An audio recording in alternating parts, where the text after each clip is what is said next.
أعوذ بالله من الشيطان الرجيم. الله الذي خلق السماوات والأرض وأنزل من السماء ماء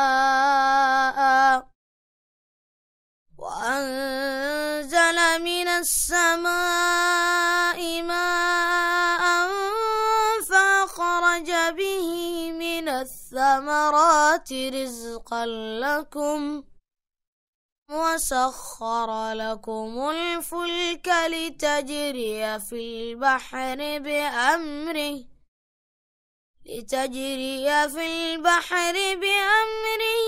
وسخر لكم الأنهار وسخر لكم الشمس والقمر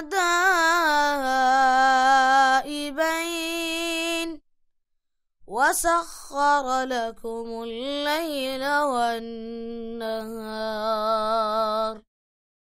وآتاكم من كل ما سألتموه وإن تعدوا نعمة الله لا تحصوها إن الإنسان لظلوم كفار।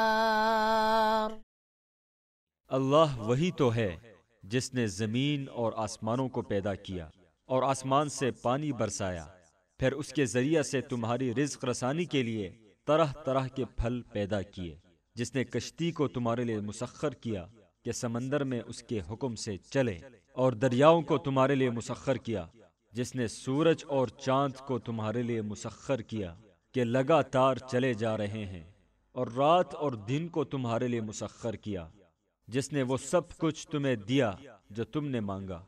अगर तुम अल्लाह की नेमतों का शुमार करना चाहो तो कर नहीं सकते। हकीकत यह है कि इंसान बड़ा ही बेइंसाफ और नाशुक्रा है।